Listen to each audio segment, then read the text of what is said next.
عزیز طلبہ و طالبات، السلام علیکم۔ بہت امید ہے کہ آپ سب خیریت سے ہوں گے۔ جس طرح کہ آپ کے علم میں ہے کہ ہمارے مڈ ٹرم امتحانات ان کی تاریخ طے ہو چکی ہے اور مئی کی آخری تاریخوں میں انشاءاللہ بہت امید ہے کہ آپ کے امتحانات عزیز طلبہ و طالبات، سلیبس کی چند چیزیں چونکہ ہمارے پاس وقت کم تھا تو میں نے کافی ساری چیزیں آپ کے گوش گزار کیں اور کچھ گفتگو میں چاہتا تھا کہ ہماری ہو جائے مڈ ٹرم تک، اسے آپ آخری گفتگو سمجھ لیں اور انشاءاللہ پھر اس کے بعد فائنل ٹرم کے لیے اس میں 2-3 چیزیں ہیں وہ میں نے پہلے بھی آپ کے سامنے کچھ چیزیں عرض کی تھیں اور کچھ یہ چیزیں جو ہیں آج میں آپ کے گوش گزار کر دیتا ہوں۔ انہیں آپ غور سے سن لیجئے اور ہو سکے تو ان کو اپنے پاس لکھ کر رکھ لیں گے تو انشاءاللہ بہت فائدہ ہوگا آپ کو۔ اس میں تحریک کی تعریف میں نے جیسا کہ پہلے عرض کیا تھا، پھر تحریک کی سمت کیسے متعین ہوتی ہے، پھر تحریک کے عروج و زوال اور اس کے اسباب، اور پھر ساتھ میں نے یہ بھی عرض کیا تھا کہ اس کے ادوار ہوتے ہیں، ان پر بھی بات ہوئی تھی۔ میں بہت مختصر بات کرنا چاہتا ہوں ادوار پر، چند جملے یوں سمجھیے کہ مزید ہیں۔ تو اس کے بعد پھر ہم اس کی طبعی عمر پر انتہائی مختصر گفتگو کریں گے اور ادب کے ساتھ اس کا تعلق، اور ایک بنیادی چیز جو اس میں پہلے رہ گئی تھی وہ تحریک اور رجحان میں فرق۔ یہ چند باتیں ہیں جو آج میں آپ کے گوش گزار کرنے کے لیے حاضر ہوا ہوں۔ تو تحریک کے ادوار کے حوالے سے یہ بات تھی کہ ہر توانا تحریک اپنی عمر کے دوران جو وہ پیریڈ ایک پورا کرتی ہے اس کے دوران تقریباً 4 ادوار سے گزرتی ہے۔ اب آگے ان کا مختصر تعارف سن لیجئے کہ تحریک جو پہلا اس کا دور ہے یا اول درجہ ہے وہ ہے اس کے بنیادی تصور کی نمو کا دور ہوتا ہے۔ وہ درجہ اس کے بنیادی تصور کی نمائش کا، اس کی پیدائش کا اور اس کے نمو ہونے کا ہے۔ تو یہ جو ابتدائی دور ہوتا ہے اس میں رہنما جو ہوتا ہے، لیڈر جو ہوتا ہے، وہ اپنا ذہن صاف کرتا ہے، واضح نظریہ ایک مرتب کرتا ہے اور لوگوں کو اپنے موقف سے، اپنے نظریے سے آگاہ کرتا ہے۔ نظریہ مضبوط ہوگا تو تحریک پھلتی پھولتی ہے، پروان چڑھتی ہے، ورنہ تو یہاں ختم ہو جاتی ہے۔ یہ اس کا پہلا درجہ ہوتا ہے، یہ اس کا پہلا دور ہے کہ جو رہنما ہے، جو لیڈر ہے تحریک کا، کرتا دھرتا جو ہے، وہ اپنا ذہن صاف کرتا ہے۔ نظریہ ایک ہی ہوتا ہے بلکہ اس کے پاس اسے مرتب کرتا ہے اور پھر لوگوں کو اس سے آگاہی دیتا ہے۔ جو دوسرا نظریہ ہے یا دوسرا دور ہے یا دوسرا درجہ جو ہے وہ ہے ہمدردانہ جذبے کے فروغ کا دور۔ پہلا تھا بنیادی تصور کی نمو کا دور اور دوسرا ہے ہمدردانہ جذبے کے فروغ کا دور۔ اس پہ پہلے بات ہو چکی ہے آپ کے علم میں۔ اس دور میں کیا ہوتا ہے کہ ایک بڑا طبقہ تحریک کے بنیادی تصور سے لگاؤ کا اظہار کرنے لگتا ہے اور یہ تحریک کا کامیاب دور کہلاتا ہے کہ پہلے ایک فرد تھا، اس نے اپنی ذہن سازی کی، لوگوں کو اپنے موقف سے آگاہ کیا، اور پھر کیا ہوتا ہے کہ بڑا طبقہ اس تصور سے لگاؤ پیدا کرتا ہے اور یوں یہ تحریک آگے بڑھتی ہے۔ تیسرا دور جو ہوتا ہے وہ تقلید، پیروی اور فروغ نظریات کا دور ہوتا ہے۔ اس دور میں تحریک کا نظریہ پھیل جاتا ہے، بہت سارے لوگ اس دائرے میں آ جاتے ہیں اور پھر زیادہ سے زیادہ لوگ اس کی طرف متوجہ ہونے لگتے ہیں۔ اس دور میں تحریک کو عروج ملتا ہے۔ اگر نئے خیالات جنم نہ لیں تو تحریک جو ہے یہاں پھر سقوط کا شکار ہو جاتی ہے۔ تحریک میں نیا پن پیدا ہونا، نئے خیالات کا وجود میں آنا، یہ بہت ضروری ہے۔ تو یہ دور کامیابی کا دور کہلاتا ہے، نظریات کا پرچار ہوتا ہے، نئی نئی باتیں سامنے آتی ہیں۔ اب پھر جو چوتھا دور ہے وہ ہے زوال و انحطاط۔ یہاں تحریک ختم ہو جاتی ہے، کامیاب ہونے کے بعد، اپنا پرچار کرنے کے بعد، یا پھر اسے زوال آ جاتا ہے۔ تو یہ سقوط کی فضا جس کا میں نے ذکر پہلے بھی کیا ہے، تیسرے دور میں اس کا دورانیہ اگر بڑھ جائے، جو تیسرے دور میں جس سقوط کا میں نے ذکر کیا کہ وہ اگر نئے خیالات پیدا نہیں ہوتے تو پھر کیا ہوتا ہے کہ وہ تحریک جو ہے وہ زوال کا شکار ہو جاتی ہے، زیادہ عرصے تک چل نہیں سکتی۔ اب اس کے بعد کیا ہوتا ہے کہ پھر نئے نظریات و خیالات پیدا ہونے شروع ہو جاتے۔ جب ایک تحریک کا زوال ہو گیا، انحطاط ہو گیا، تو پھر نئے خیالات پیدا ہونے شروع ہو جاتے ہیں، پھر نئی تحریک، نئے نظریات، نئے خیالات وہ شروع ہو جاتے ہیں۔ اب دو تین باتیں مزید، یہ میں نے ادوار کو انتہائی مختصراً دیکھا ہے کہ اب یوں سمجھے کہ ایک ایک جملے میں، دو دو جملے میں جو ہیں ادوار، ان کی ہم نے تعریفیں دیکھی۔ اب یہ ہے کہ ادب کا اس سے تعلق کب بنتا ہے، تحریک ادب کے ساتھ تعلق کب جوڑتی ہے، تو وہ اس سے یہ ہے کہ پہلے ہم نے تحریک، اس کی معنویت اور یہ جاننے کی کوشش کر لی۔ اب ادب جو ہے اس کا بنیادی وسیلہ جو ہے وہ لفظ ہے، الفاظ۔ لسانیات کی تاریخ ہمیں بتاتی ہے کہ زبان ہمیشہ انسان کی بنیادی ضرورت رہی ہے۔ جب انسان گویائی پر قدرت نہیں رکھتا تھا تو اس نے اشارے ایجاد کیے، جب بولنا یا اشاروں سے اپنی بات سمجھاتا تھا، اور مختلف چیزوں کی شکلیں دوسروں تک پہنچانے کے لیے ان میں مماثلتیں تلاش کی کہ یہ چیز فلاں اس سے ملتی جلتی چیز دکھائی جاتی تھی، جنہیں تشبیہ کہا گیا، مماثلتیں کہا گیا۔ جب اشارے، کنائے اور افعال و اشکال جو تھی، تصویریں جو تھیں، وہ پورا مفہوم بات کا ادا کرنے سے قاصر ہو گئے، تو پھر انسان نے لفظ ایجاد کیے۔ لفظ در حقیقت انسانی فعل اور مادی چیز کا لسانی ترجمہ ہے اور زندگی کے مفہوم میں معنویت پیدا کرتا ہے۔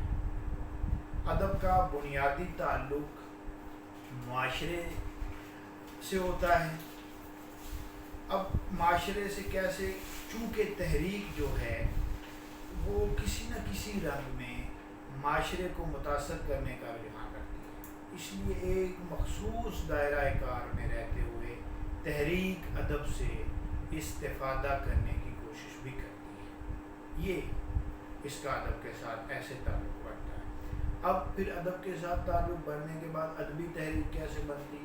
اب جس طرح میں پہلے درج کر رہا تھا کہ معاشرہ جو ہے، معاشرتی جو تحریک معاشرے کے جمود کو توڑتی ہے، بالکل اسی طرح جو ایک معاشرتی تحریک ہے، اب وہ معاشرے کے لیے ایک نیا نظام لائے گی، نئے خیالات، نئے نظریات، جو پہلے سقوط ہے، جمود کی حالت ہے، اسے توڑے گی۔ تو اسی طرح جو ادب ہے یا ادبی تحریک ہے، وہ ادب کے اندر جو ایک یکسانیت ہوتی ہے، جن خیالات سے، جن لفظیات سے، جن سنی سنائی باتوں سے لوگ اکتا جاتے ہیں، تو وہ ادب کی یکسانیت کو توڑ کر اس میں تحرک پیدا کرتی ہے۔ ادبی تحریک ادب کی کہنگی جو ہے، اس کا پرانا پن جو ہے، اسے زائل کر کے اس میں تنوع اور نئے رنگی پیدا کرنے کا عمل ہے نا کہ مجھ کو پھر نغموں پہ اکسانے لگا مرغ چمن، یہ نئی چیز سامنے آتی ہے۔ تو جو ادب کی پرانی حالت ہوتی ہے وہ منقلب ہونے لگتی ہے، اس میں تبدیلی آنے لگتی ہے۔ پرانا ادب اگر داخلی طور پر کمزور ہو تو یہ نئے ادب کے نئے تجربات کے سامنے دم توڑ دیتا ہے، پھر اس کی کوئی اہمیت اوقات نہیں رہ جاتی، اور زندہ رہنے کی جو وافر قوت ہو اس میں، تو پھر کیا ہوتا ہے کہ روشن ماضی کی یادگار بن جاتا ہے، یہ ہے اس میں، اور کلاسیک میں شمار ہونے لگتا ہے۔ اب دیکھیے کہ پرانا ادب سب جو ہے وہ دم نہیں توڑتا، جس میں جان ہے، اس میں زندہ رہنے کی وافر قوت ہے، تو وہ پھر یادگار بن جاتا ہے، کلاسیک کا درجہ اختیار کر لیتا ہے۔ تو ادبی تحریک کے لیے ادبا نے وہ ان کے ایک وسیع جو حلقے میں فکر و احساس اور تخلیقی عمل میں ہم آہنگی پیدا کرنا ضروری ہوتا ہے۔ ادبا میں یہ ہم آہنگی جتنی زیادہ دیر پا ہوگی، تحریک اتنی ہی توانا ہوگی، ہماگیر اور طویل العمر ہوگی تحریک اتنی، اور انسان کو نئی بصیرت اور آگہی، نیا ادبی شعور عطا کرنے اور تہذیبی رفعت سے ہمکنار کرنے میں مدد دے گی۔ تو ادبی جو ہے تحریک کے لیے جہاں توانا اور جواں فکر و بستگان تحریک کی تعداد اہمیت رکھتی ہے، ان کے کردار اہمیت رکھتے ہیں، وہاں یہ حقیقت بھی انتہائی ضروری ہے یا اہم ہے کہ اس تحریک کے تحت جو ادب تخلیق ہو رہا ہے وہ زندگی کو اپنا موضوع کس طرح بناتا ہے، اور اس موضوع سے ابھرنے والے مختلف سوالات کو کس طرح حل کرتا ہے۔ تو ادبی تحریک کے لیے کوئی نصب العین بھی ضروری ہوتا ہے، اس میں کوئی شک نہیں کہ جب ادب جو ہے وہ انسان کو تہذیبی بلندی کا وسیلہ اسے قرار دیا جا سکتا ہے، تو اس کے پیچھے بھی ادب کا ایک واضح مقصد موجود ہوتا ہے۔ ادبی جو ہے اور سیاسی تحریک میں بنیادی نوعیت کا فرق ہوتا ہے، یہ سن لیجیے آپ۔ بعض تحریکیں سیاسی، میں نے شروع میں بھی یہ سیاست کے حوالے سے بات کی تھی کہ یہ تحریک وہ کیسے ہوتی ہے، اور اب ہم ادبی تحریک دیکھ رہے ہیں، تو یہ ان میں فرق کیا ہے کہ سیاسی تحریک چونکہ فرد کی سماجی، معاشرتی اور معاشی حالت کو بدلنے کی دعوے دار ہوتی ہے، اس لیے اس کا ایک خاص منشور ہوتا ہے جو بالعموم عوام کی توقعات، آپ جانتے ہیں کہ توقعات کے مطابق ہوتا ہے یا دکھایا جاتا ہے، بلکہ توقعات سے کہیں بلند سبز باغ دکھائے جاتے ہیں، آپ سب جانتے ہیں۔ اس کے برعکس جو ادبی تحریک ہے وہ فرد اور معاشرے کو داخلی طور پر توانائی عطا کرتی ہے، اور اس کے کھردرے جذبات کو ملائم کرتی ہے، اور ان کی تطہیر بھی کرتی ہے، انہیں پاکیزہ کرتی ہے، مزید شفاف کرتی ہے، صاف کرتی ہے۔ تو عموماً اس کا کوئی لکھا ہوا دستور العمل عموماً نہیں ہوتا۔ اچھا، یہ تو تھی اس حوالے سے بات۔ اب تھوڑی سی گفتگو میں عرض کرنا چاہتا ہوں اس پہ رجحان اور تحریک کے حوالے سے۔ تو دو تین باتیں ہیں، وہ اگر آپ سن لیں گے تو انشاءاللہ پھر آپ کا مسئلہ حل ہو جائے گا۔ دیکھیے، رجحان پیدا ہوتا ہے تو تحریک کی طرف بندہ جاتا ہے، پہلے وہ اس طرف مائل ہوتا ہے بندہ۔ تو تبدیلی اور تغیر کی جو خواہش ہے وہ اگر ایک عام فرد تک یا ایک آدمی تک محدود رہے تو اسے بالکل اہم نہیں سمجھا جاتا۔ ایک بندہ چیختا چلاتا رہے کہ ایسا ہو رہا ہے، ایسا ہو رہا ہے، لوگ توجہ نہیں دیتے۔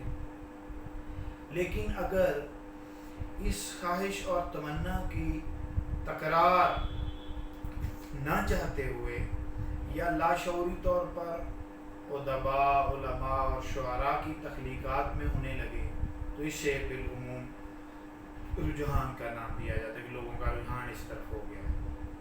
پھر اس انفرادی رجحان میں کئی اور لوگوں کے دلوں کی دھڑکنیں بھی شامل ہو جائیں، کہ کچھ لوگ شامل ہوئے تو انہوں نے کہا ہاں یہ تو ہماری بات ہو رہی ہے، یہ تو ہمارے فائدے کی، پھر لوگ اس طرف آنا شروع ہو جائیں، یا ان کی دل کی جو دھڑکنیں ہیں وہ ان کی اس تحریک کے ساتھ، اس نظریے کے ساتھ جڑنا شروع ہو جائیں، تو پھر یہ رجحان ہے۔ اس انفرادی رجحان میں کئی اور لوگوں کے دلوں کی دھڑکنیں پھر شامل ہوں تو پھر یہ مزید اس کو تقویت ملتی ہے اور اس کی اہمیت بڑھ جاتی ہے، اور یہ رجحان زیادہ لوگوں یعنی وسیع طبقے کا پھر نمائندہ بن جاتا ہے۔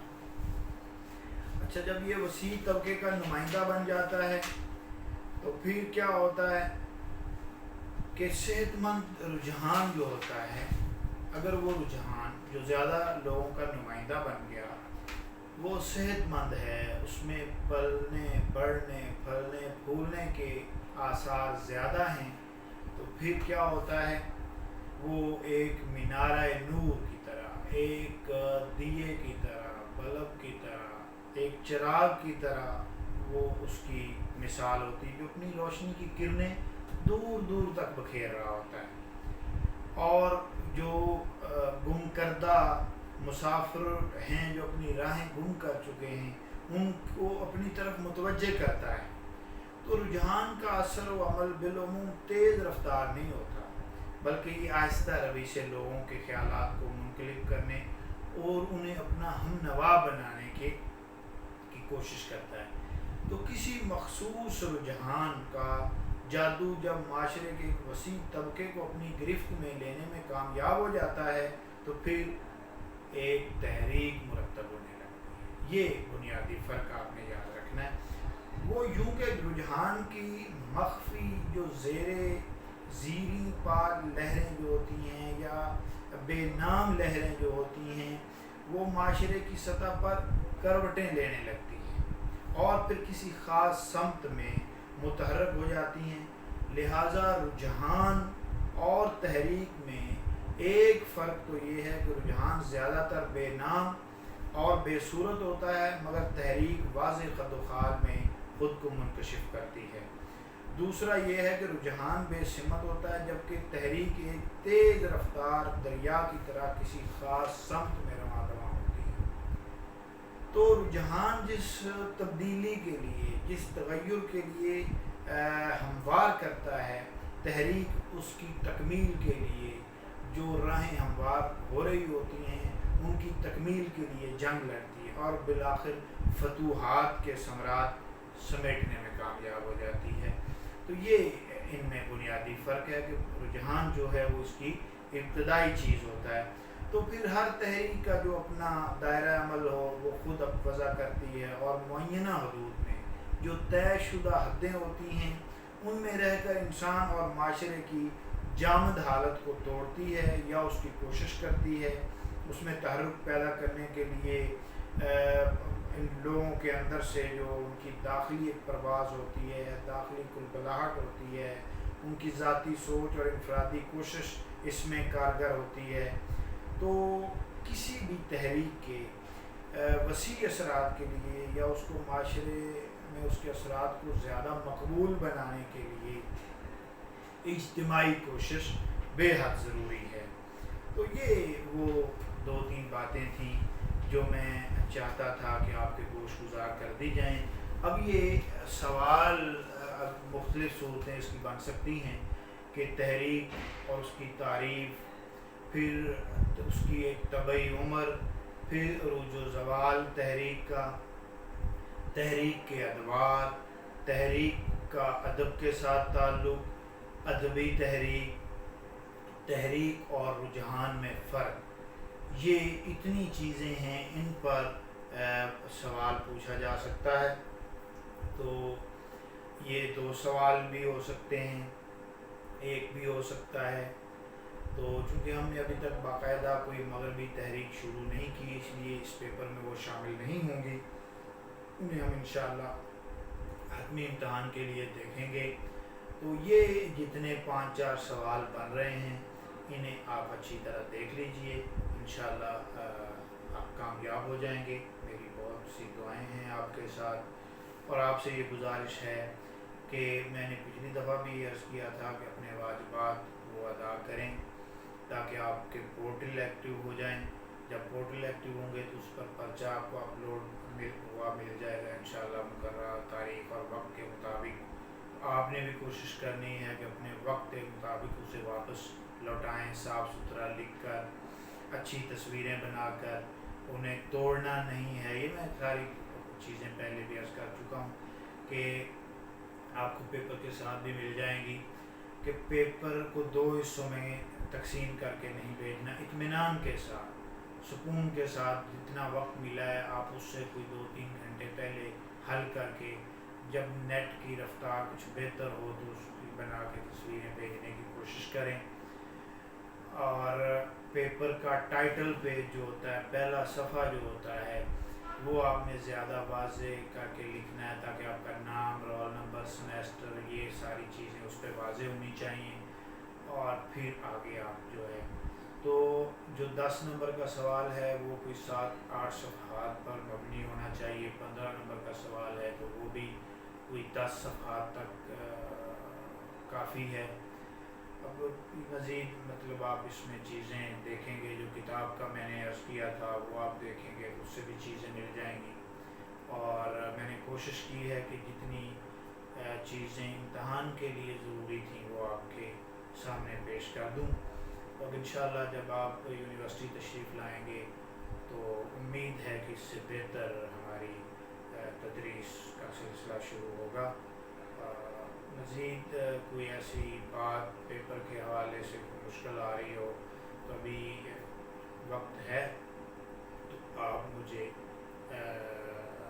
فون کر سکتے ہیں، وسیم ارشد سے بات کر کے پوچھ سکتے ہیں۔ بالکل آسان چیزیں ہیں، کوئی مشکل نہیں ہے۔ اطمینان کے ساتھ پیپر لکھیں، اسے حل کریں، انشاءاللہ یہ آپ کا آپ کے مستقبل کے لیے انشاءاللہ یہ بنیادی پہلا سمیسٹر ہے، چونکہ اس میں کوشش کرنی ہے کہ آپ کا ابھی سے جو کیریئر ہے، ابھی سے آپ کے جو نمبرز ہیں پیپر میں وہ اچھے آئیں تاکہ آپ کا CGPA آگے اگلے سمیسٹر میں بھی بہتر بن سکے۔ تو انشاءاللہ باقی گفتگو پھر اگلی کلاس میں ہوگی، آپ کے امتحان کے بعد فائنل ٹرم کی جو کلاسز شروع ہوں گی تو پھر انشاءاللہ ان میں ہم باقاعدہ طور پر مغربی تحریکوں کو شروع کریں گے۔ اس سے پہلے آپ یہ ساری چیزیں اور کچھ چیزیں آپ کو میڈم نے بتا دی ہوں گی مشرقی تحریکوں کے حوالے سے، انہیں بھی دیکھیں تو پھر انشاءاللہ بات کریں گے۔ کوئی مشکل پیش آئے تو آپ کل تک مزید اس سے پوچھ سکتے ہیں، وسیم ارشد سے پوچھ سکتے ہیں، میں بھی انشاءاللہ حاضر ہوں۔ تو کوشش کریں گے کہ یہ سب بہت بہتر ہو جائے، آپ کو کسی قسم کی کوئی مشکل پیش نہ آئے۔ تو اجازت دیجیے، خدا حافظ۔